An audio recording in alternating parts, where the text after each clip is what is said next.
Doctor educador distinguido Hidel Wexler, nuevo ministro de Educación, sobre un trazo preliminar. En realidad vamos a tener ocasión de conversar largamente con él en varias ocasiones, pero es la primera presentación que hace en televisión, cosa que le agradecemos, de hecho, en la radio también, cosa que le agradecemos, pero al mismo tiempo vamos a señalar básicamente qué es lo que encuentra usted como mayores desafíos en este momento en el sector de educación. Bueno, en primer lugar, para agradecerte, Raúl, tal como tú lo has dicho, es mi primera entrevista y quería hacerla con un maestro del periodismo y con un gran amigo como eres tú, Raúl. Muchas gracias. Una prioridad urgente es que tenemos que terminar este año escolar de la mejor manera. Necesitamos recuperar lo más que podamos las clases y preparar el año escolar del 2018. En ese marco, una prioridad es trabajar muy cercanamente con los docentes, con los directores de colegios, para potenciar la autonomía de la escuela y para que el trabajo pedagógico se haga en mejores condiciones. Al mismo tiempo, estamos trabajando para un adelanto del mantenimiento preventivo para los colegios de 150 millones de soles y el próximo año, que en enero puedan ejecutarse lo que ya está previsto en el presupuesto de cerca de 355 millones de soles. Esa es lo más urgente. Pero al mismo tiempo, quiero decirles que como un acto de profundización, de ampliación y de efectividad de la reforma magisterial, mañana se realizará la primera evaluación de ascensos. Están participando cerca de 148.754 maestros de todo el Perú, para cerca de 28.000 vacantes. Esta prueba de ascenso, cuya prueba nacional es mañana, e invito a todos mis colegas maestros a asistir puntualmente, permitirá que tengan mejoras en sus remuneraciones, además del incremento que este gobierno viene haciendo en un promedio de 500 soles durante este año. Así, por ejemplo, un maestro que esté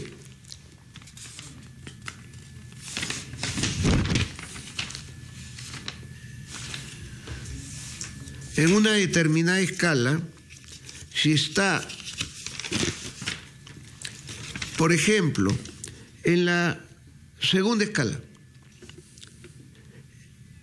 y actualmente va a recibir el 110%, o sea, 10% más de lo que recibe en la primera, y pasa a la séptima escala, tendría un incremento del 80%. Si un maestro está en la primera escala y asciende a la tercera escala, tendrá un incremento, además del aumento plano que ya decretó el presidente Kuczynski, un aumento del 20%. De tal manera que esta es una muestra efectiva de la meritocracia en acción, con aumento de sueldos y reconocimiento de méritos. Ahora, en ese terreno específicamente, digamos, su ingreso, doctor Wexler, al ministerio, donde hace tantos años ha desempeñado usted funciones importantísimas, sobre todo como viceministro, nos encontramos en una situación realmente alarmante, es decir, no hay una conciliación, no hay acuerdos, hay una pérdida de fe y de esperanza en muchos casos, y a su vez también hay pues intemperancia, y hay una lucha política de por medio que evidentemente hace grave daño a las expectativas educativas. En ese aspecto, ¿siente usted que podrá efectivamente encontrar puntos de acercamiento y de conciliación con los sectores, sobre todo magisteriales, que tienen participación política y que están en activismo ideológico y político? Yo le quiero decir a todos mis colegas maestros del Perú, a todos que al Ministerio de Educación ha llegado un maestro de aula. Yo he trabajado 34 años como maestro en colegios públicos y también en el histórico y prestigiado Colegio León Pinelo. Pero en los últimos 6 años, después que dejé de ser viceministro, yo he visitado las provincias todos los jueves a trabajar cercanamente con los maestros, de tal manera que conozco de sus aspiraciones, de sus problemas, de sus inquietudes. Y en ese marco... Y del hecho también de que se produce pues en el Perú esta rara situación de que hay momentos de gran progresión en materia educativa, pero también hay momentos de detenimiento en que entonces el esfuerzo no logra consolidarse por diversos regímenes, ¿no es cierto?, o diversos gobiernos. Claro, porque no hay continuidad. No hay continuidad. Eso de creer que cada vez que llega un ministro, borrón y cuenta nueva, ha hecho mucho daño a la educación. Yo voy a continuar todo lo que está bien, vamos a mejorar todo lo que haya que mejorar, y si hay algo después de una evaluación que hay que descartarlo, lo haremos en el momento oportuno. Pero en el marco del magisterio, yo estoy constituyendo una unidad de diálogo, de apertura con maestros que conocen la realidad, y espero la próxima semana poder comenzar a dialogar con los maestros, siempre pensando en el fortalecimiento de la escuela pública y pensando en una mejor educación para nuestros niños, niñas y jóvenes.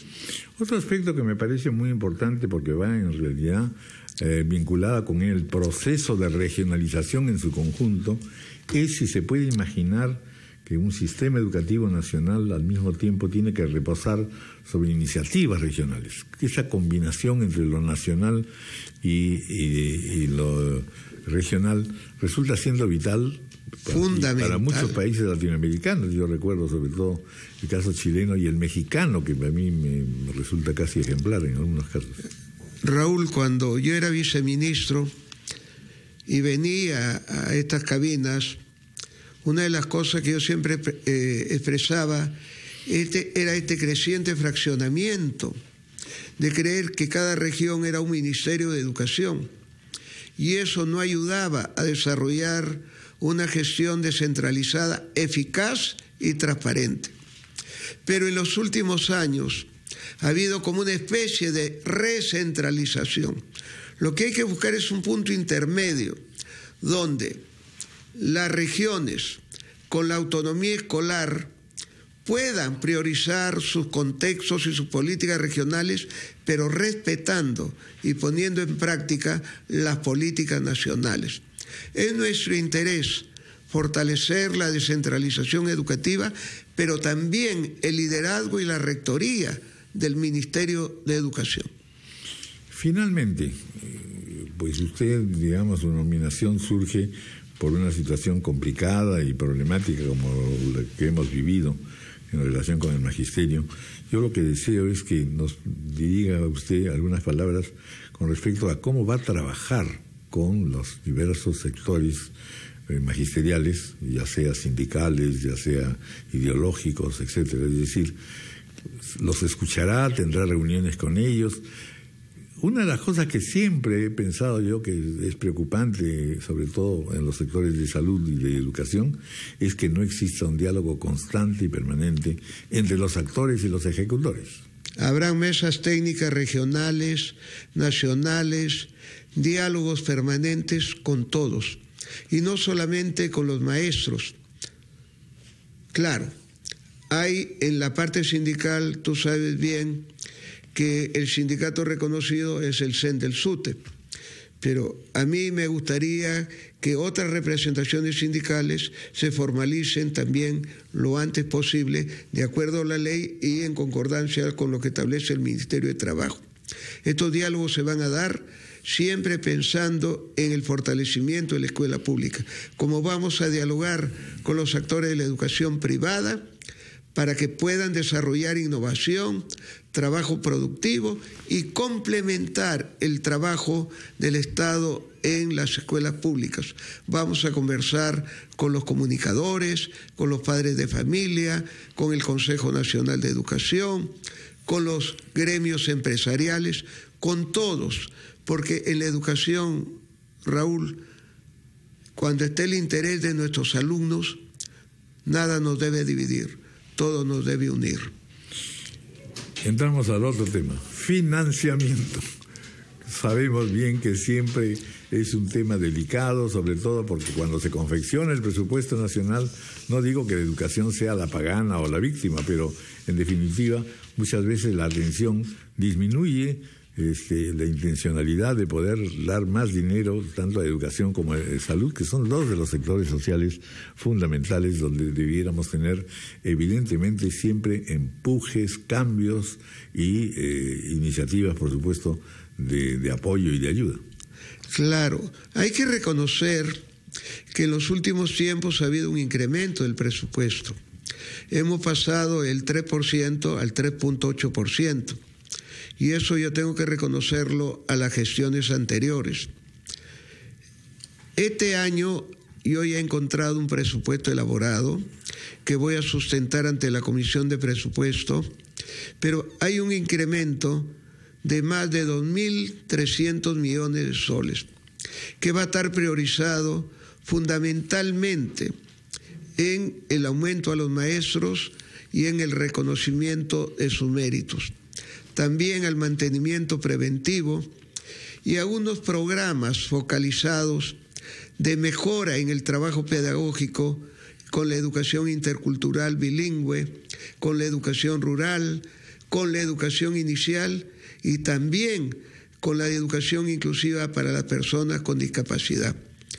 Creo que hay que tener cada vez más presupuesto y en eso yo tengo la seguridad que la señora ministra de Economía, el señor presidente de la República, a quien le agradezco la designación, y a la señora primera ministra, quien siento que en estos primeros días me está apoyando en mi trabajo, que podamos progresivamente tener mayor presupuesto, pero también mayor ejecución en el gasto.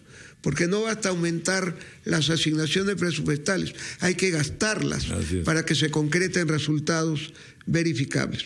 Una última cuestión, doctor Bessler, es la que se refiere al grado de relación y de confianza entre la ciudadanía, los padres de familia y la institución educativa. Es una de las grandes necesidades permanentes que se tiene. Para poder tener un buen gobierno necesitamos un diálogo estrecho y una aproximación y una confianza de la ciudadanía con respecto a sus ministros y sus dirigentes, especialmente en educación y en salud, una vez más insisto, en los sectores sociales. ¿Qué se propone usted? ¿Qué se puede hacer en realidad? Hay que estar cerca de las escuelas. Mi primera actividad fue en el Colegio Guadalupe. Estuve ahí con los maestros, con los directores, con un primer mensaje, que hay que fortalecer la autonomía escolar, el liderazgo del director, que hay que terminar con esa costumbre burocrática de llenarlos de papeles y quererles imponer normas desde la teoría, muchas veces por profesionales que no tienen la experticia y la vivencia escolar. En segundo lugar, he ido a una escuela que está cercana al Ministerio de Educación y que he visto que tiene algunas dificultades, al costadito del Ministerio de Educación, no en una zona rural, no en un asentamiento humano. Entonces, como una muestra a la escuela más cercana, la fui a visitar el día jueves. Y estoy planificando para las próximas semanas viajar a Piura, que es mi tierra, viajar a mi pueblo, que siempre me ha alentado, y visitar escuelas y dialogar con maestros. Más aún ahí donde hay una gran tarea de recuperar las clases y de generar, juntamente con el programa de reconstrucción con cambios, la mejora de la infraestructura. Así que el Ministerio va a estar cerca de las escuelas. Le pido a las direcciones regionales, a la SUGEL, a los técnicos del ministerio que estén cerca de las escuelas para apoyarlos, para acompañarlos, para innovar, para incentivarlos y no para burocratizar ni bloquear su trabajo. Muy bien, doctor Guidelbert, va a haber ocasión de conversar mucho más ampliamente y le agradecemos esta primera aproximación. Me gustaría dirija usted algunas palabras a los padres de familia. Los maestros son el factor clave de la enseñanza en las escuelas, pero nosotros los padres de familia somos un factor clave también en la educación. El hogar y la escuela, así como la comunidad educadora, juegan un rol importante. También vamos a tener diálogos con los padres y los invito a trabajar juntos con los maestros para lograr que sus hijos sean bien educados, que sean saludables, buenos ciudadanos, con valores y productivos, es decir, que sean personas competitivas. Mi saludo a todos los padres de familia del Perú. Bueno, muchas gracias, doctor Guidelbert, la mejor de las suertes, por supuesto. Muchas gracias, Raúl, por la oportunidad. Haya efectivamente un gran trabajo que es el que todos estamos requiriendo. Muchas gracias.